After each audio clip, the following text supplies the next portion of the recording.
Friends, कैसे हैं आप सब। आशा करती हूँ आप सभी अच्छे होंगे। मैं आरती आप सभी का अपने परिवार फिजिक्स गुरु पर हार्दिक स्वागत करती हूँ। बेटा, हम इस चैनल पर फिजिक्स के साथ साथ आप सभी के लिए केमिस्ट्री भी पढ़ाते हैं और हम इसमें स्टार्ट करेंगे बीएससी फर्स्ट ईयर के लिए केमिस्ट्री, जिसमें हम पहले भी काफी सारी चीजें पढ़ चुके हैं।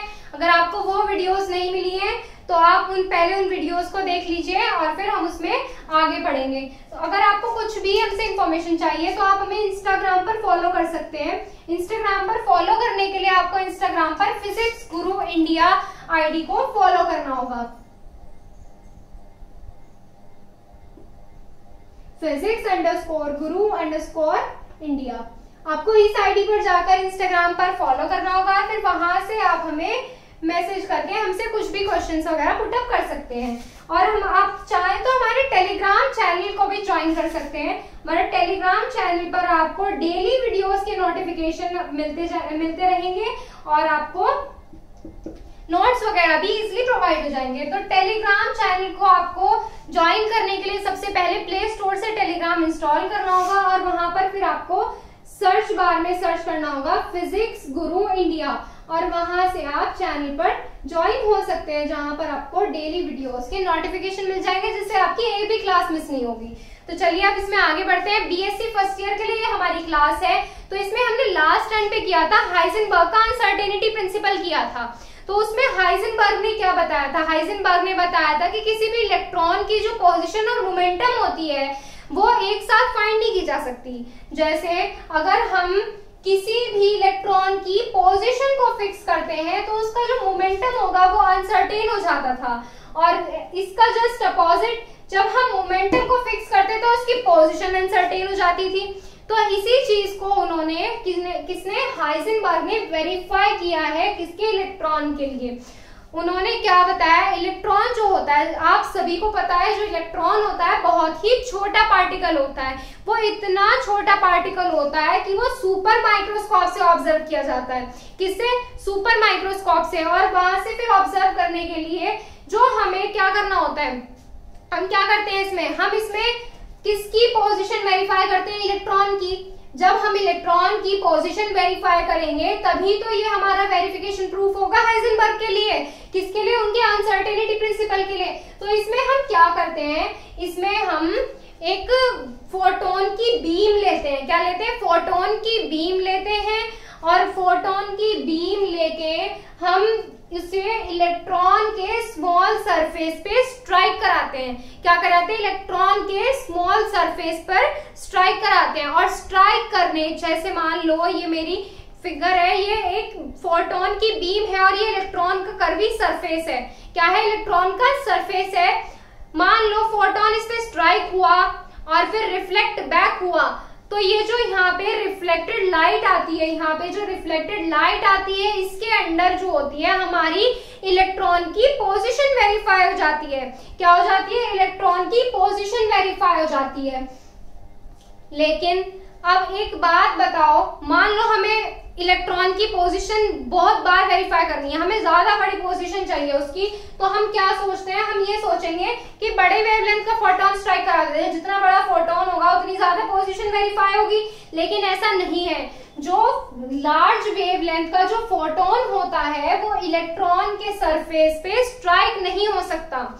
मान लो स्ट्राइक भी हो गया, स्ट्राइक हो गया तो उससे रिफ्लेक्ट बैक होकर उसकी पोजीशन, किसकी? इलेक्ट्रॉन के सरफेस की, इलेक्ट्रॉन की पोजीशन हमें नहीं बताएगा। देखो मान लो ये हमारा छोटा सा क्या है, इलेक्ट्रॉन है, और ये इस पे हमने लार्ज वेवलेंथ का फोटोन डाल दिया, तो क्या ये इसके सरफेस से रिफ्लेक्ट बैक हो जाएगा? ये फोटोन इसके सरफेस से रिफ्लेक्ट बैक होगा या नहीं होगा? एब्सोल्युटली नहीं होगा। जो लार्ज वेवलेंथ का फोटोन होगा वो इसके सरफेस से रिफ्लेक्ट बैक नहीं होगा, और जब ये रिफ्लेक्टेड नहीं होगा तो इसकी इलेक्ट्रॉन की पोजीशन को वेरीफाई नहीं करेगा। इलेक्ट्रॉन की पोजीशन को वेरीफाई करने के लिए फोटोन का इसके सरफेस से रिफ्लेक्टेड होना बहुत जरूरी है। लेकिन वो कब होगा? जब हमारा जो फोटोन हो वो स्मॉल वेवलेंथ का हो। कैसा हो? स्मॉल वेवलेंथ का। ये फोटोन इसके सरफेस से स्ट्राइक हुआ, फिर रिफ्लेक्ट बैक हुआ और इसकी पोजीशन को क्या कराया, इसकी पोजीशन हमें वेरीफाई कराई, किसकी, इलेक्ट्रॉन की। तो ये तो उन्होंने क्या किया था, हाइजेनबर्ग ने ये वेरीफाई किया। अब इसमें देखिए क्या लिखा हुआ है, electron is a very tiny particle and observed by super microscope and a beam of photon has been used. क्या करते हैं, beam of photon has been used under the reflected light, the position of photon can be verified. Reflected light के अंदर क्या होगी, position verify होगी, किसकी, photon की, फोटोन की।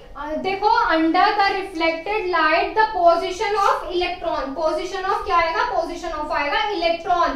किसकी पोजीशन फाइंड कर रहे हैं हम, इलेक्ट्रॉन की। The position of electron can be verified when photon strike and reflected back from the surface of electron, then the position of electron can be verified. क्या करेंगे, position of electron can be verified. Photon of large wavelength can not be used because it can not reflected from its small surface. Small surface किसके, electron के small surface से reflected back नहीं होगा। ये चीज भी वेरीफाई की गई है, किसके अकॉर्डिंग वेरीफाई की गई है, प्लांक के अकॉर्डिंग। अब देखो कैसे रिफ्लेक्ट बैक नहीं होगा ये, और जब ये रिफ्लेक्ट बैक नहीं होगा तो इसका क्या होगा, पोजीशन तो हमने वेरीफाई कर ली। जब पोजीशन वेरीफाई कर ली तो हमारा मोमेंटम क्या हो गया, सर्टेन हो गया। पोजीशन क्या होगी, पोजीशन अगर हमारी फिक्स होगी तो मोमेंटम क्या हो गया, अनसर्टेन हो गया। अब देखो प्लांक ने क्या कहा था, प्लांक के अकॉर्डिंग जो होता है E is equal to H nu होता है। क्या होता है, E is equal to H nu. Nu क्या है, फ्रीक्वेंसी, और न्यू इज इक्वल टू क्या होता है, C अपॉन लैम्डा होता है न्यू इक्वल्स टू। तो इसकी जगह हम यहाँ पे ये पुट करेंगे तो यहाँ से हो जाएगा E is equal to H into C upon lambda.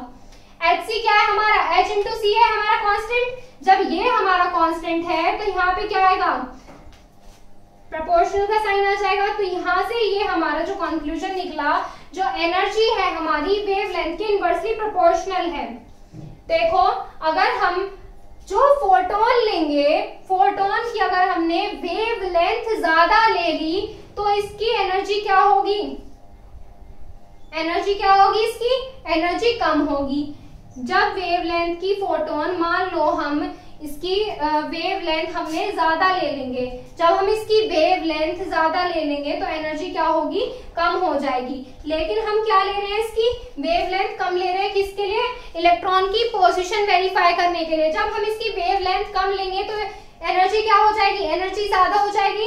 जब एनर्जी ज्यादा हो जाएगी फोटोन की तो वो अपनी एनर्जी का छोटा सा पार्ट किसको ट्रांसफर कर देगा, इलेक्ट्रॉन को ट्रांसफर कर देगा।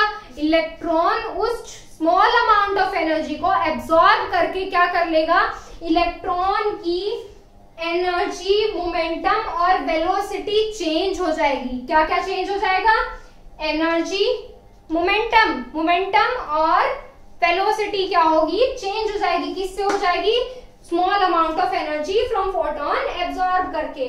तो इसमें देखो, इसको आप नोट कर लीजिए, इसमें आगे फिर हम लिखेंगे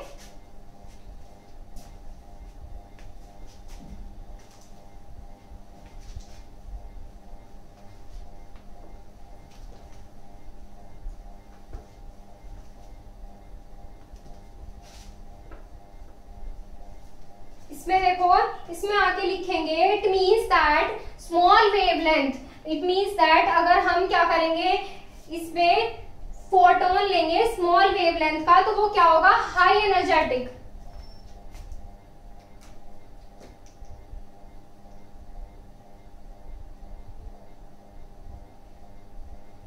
It means that the photon of small wavelength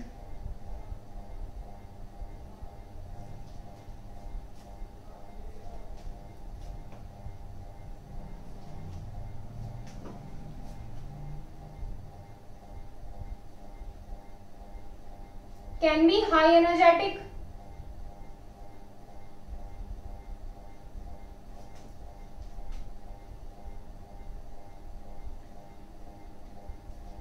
Small small wavelength का फोटोन कैसा होगा, हाई एनर्जेटिक होगा।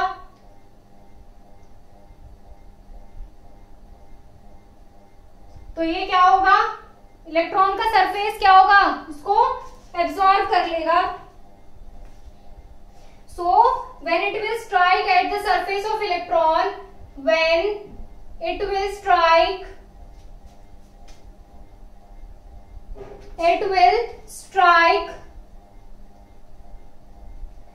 at the surface of electron,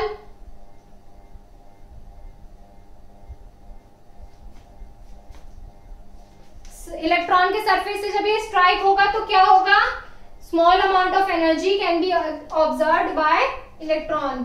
small amount of energy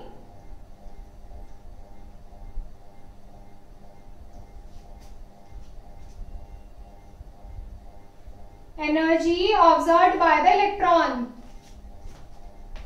absorbed by the electron।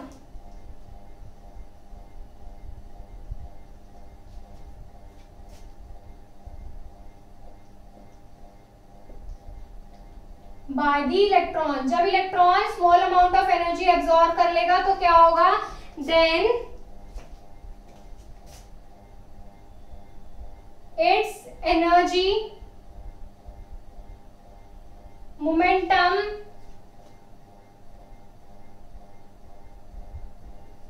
velocity, its energy momentum velocity will be changed।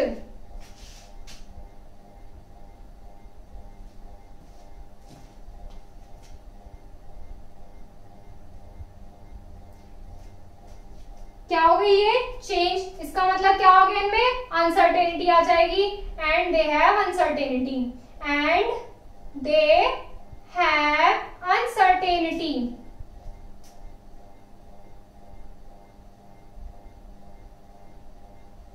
क्या आ गई इनमें, uncertainty आ गई। अब देखो ये तो हो गई बात, अगर हमने जो फोटोन लिया स्मॉल वेवलेंथ का लिया, किस लिए, पोजीशन वेरीफाई करने के लिए, तो इसमें क्या हुआ, हमारा मोमेंटम क्या हो गया, अनसर्टेन हो गया। पोजीशन फिक्स होते ही मोमेंटम क्या हो गया, अनसर्टेन हो गया।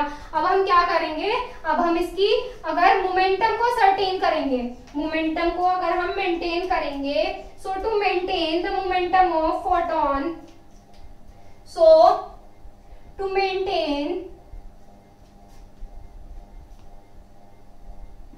the momentum of photon,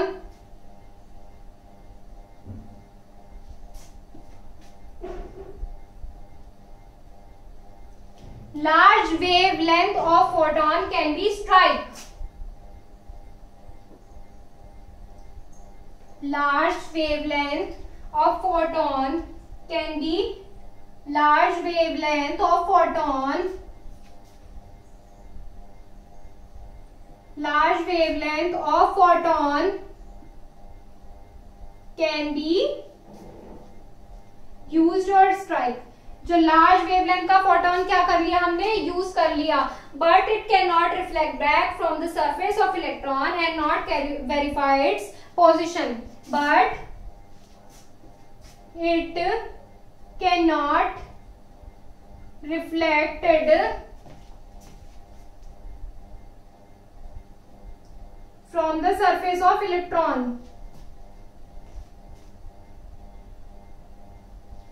from the surface of electron, and cannot verify the position, and cannot verify its position।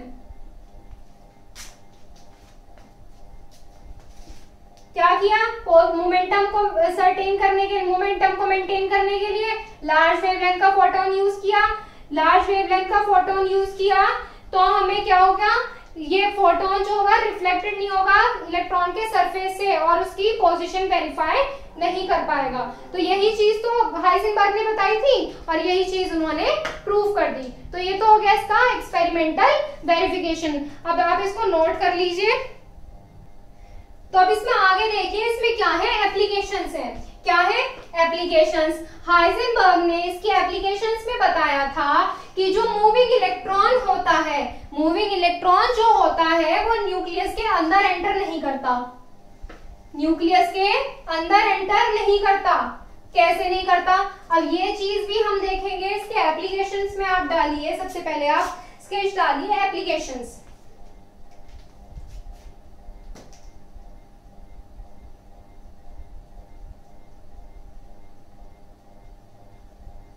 इसमें उन्होंने क्या बताया था?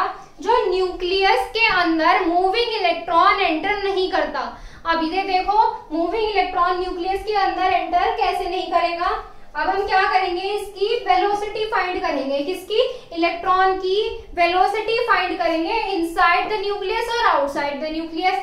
अगर हमारा जो मूविंग इलेक्ट्रॉन है न्यूक्लियस के अंदर एंटर करने के लिए, उसकी जो स्पीड है स्पीड ऑफ लाइट से कम होनी चाहिए। कैसी होनी चाहिए? स्पीड ऑफ लाइट से कम। अगर जो इलेक्ट्रॉन की वेलोसिटी होगी स्पीड ऑफ लाइट से कम हुई तो इलेक्ट्रॉन जो होगा न्यूक्लियस के अंदर एंटर कर जाएगा। अगर स्पीड ऑफ लाइट से ज्यादा हुई तो इलेक्ट्रॉन न्यूक्लियस के अंदर एंटर थोड़ी कर जाएगा। अरे एक चीज बताओ, किसी भी चीज की स्पीड ऑफ लाइट से ज्यादा हो सकती है क्या? बिल्कुल भी नहीं हो सकती।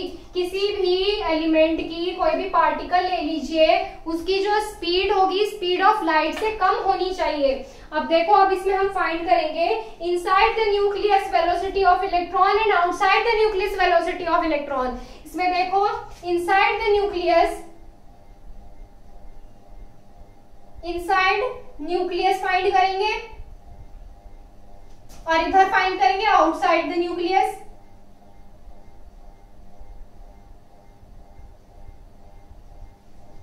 अब इसमें हमें इसकी वेलोसिटी फाइंड करने के लिए क्या क्या जरूरत पड़ेगी? इसमें हमें तीन चीजों की जरूरत पड़ेगी। क्या क्या?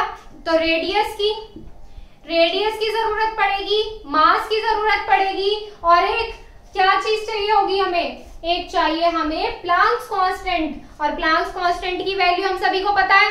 तो इसमें आइए, इसमें करते हैं। सबसे पहले हम लिखेंगे रेडियस। तो रेडियस इनसाइड द न्यूक्लियस होती है, रेडियस को शो कर लेंगे हम डेल्टा एक्स से। तो रेडियस इनसाइड द न्यूक्लियस होती है 10 टू द पावर -15 मीटर और आउटसाइड द न्यूक्लियस होती है 10 टू द पावर -10 मीटर। हो गई ये चीज clear? Mass of the electron, mass of the electron क्या होता है? मास ऑफ इलेक्ट्रॉन भी दोनों में सेम होगा। मास ऑफ इलेक्ट्रॉन कितना होता है? मास ऑफ इलेक्ट्रॉन होता है 9.1 into 10 to the power -31 kg। ये होता है मास ऑफ इलेक्ट्रॉन। इलेक्ट्रॉन का मास भी दोनों में सेम होगा 9.1 10 टू द पावर -31। और प्लांक्स कांस्टेंट की वैल्यू भी हम सबको पता है। Planck's constant H is equal to 6.6 to 10 to the power -34 joule second. इसमें भी यही होगी।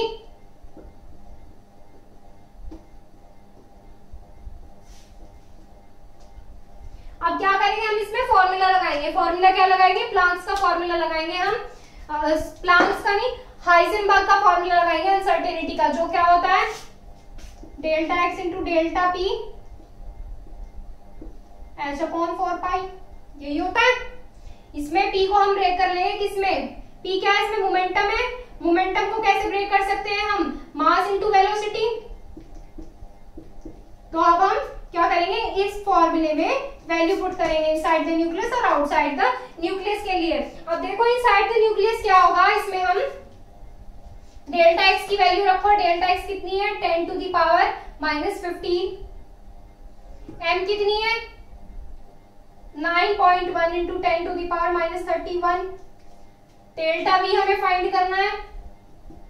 एच की वैल्यू कितनी है? 6.6 इंटू 10 टू द पावर -34 और 4 पाई की वैल्यू होती है 3.14। ऐसे ही हम इसमें वैल्यू पुट करेंगे। डेल्टा एक्स की वैल्यू कितनी है? 10 टू द पावर -10। फिर किसकी वैल्यू रखेंगे?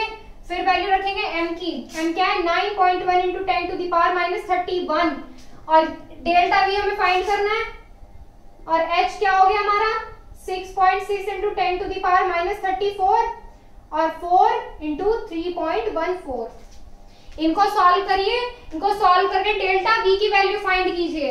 इनको जब सॉल्व करेंगे तो delta we is equal to जो हो जाएगा हमारा वो 0.045 इंटू 10 टू दी पावर कितनी हो जाएगी 12 मीटर पर सेकेंड। इसको जब सॉल्व करेंगे इनसाइड द न्यूक्लियस ये हो जाएगी, और आउटसाइड द न्यूक्लियस के लिए जब हम सॉल्व करेंगे तो v इज इक्वल टू हो जाएगी 0.045 into 10 to the power 7 metre पर सेकेंड हो जाएगी। अब इसमें एक चीज बताइए, जो इनसाइड जो स्पीड ऑफ लाइट होती है वो कितनी होती है? स्पीड ऑफ लाइट जो होती है हमारी वो यही तो होती है 3 into 10 to the power 8 metre पर सेकेंड।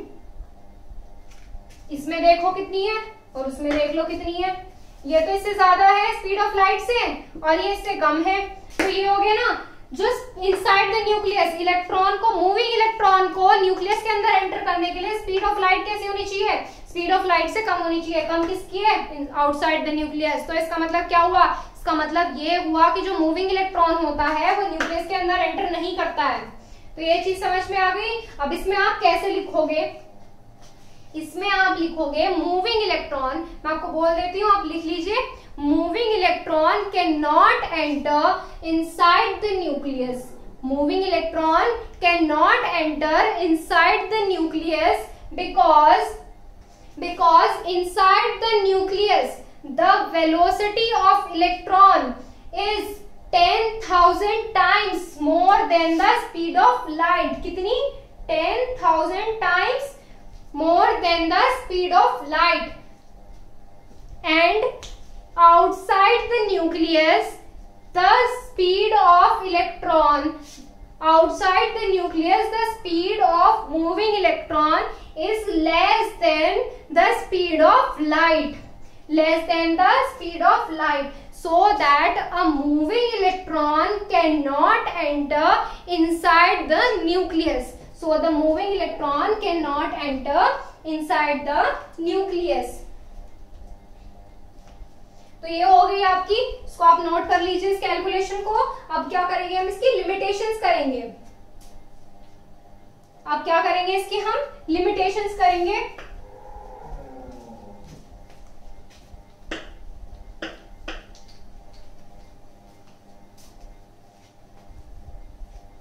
इसमें स्केच डाल लीजिए। नेक्स्ट स्केच क्या होगी हमारी? इसमें होगी limitations.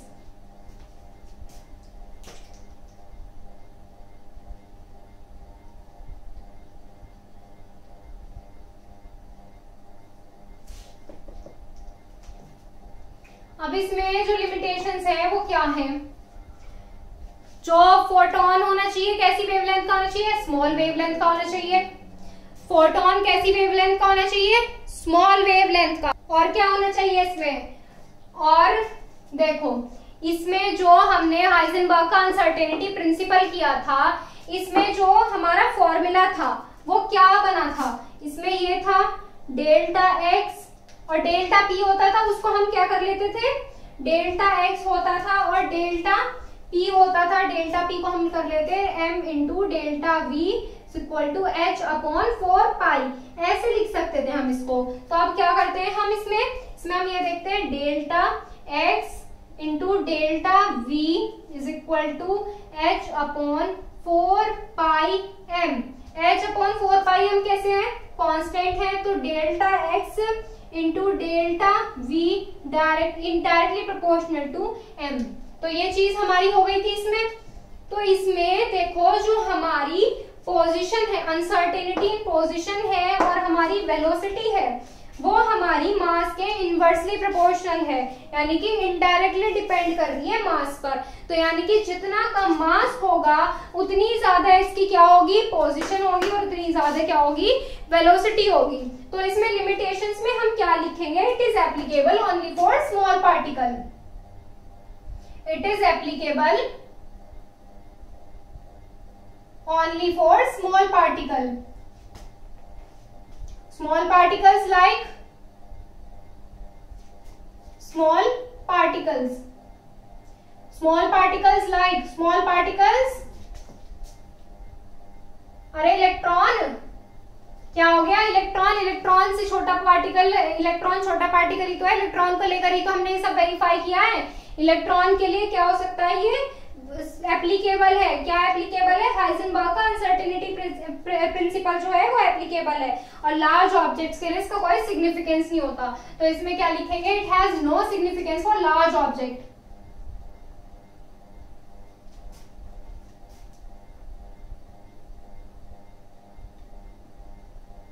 It has no significance for large objects.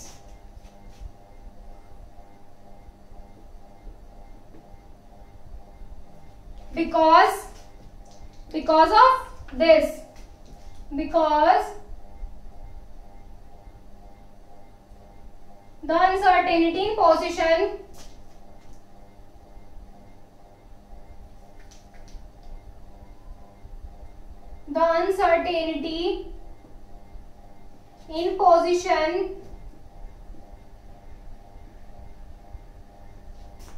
and velocity depends indirectly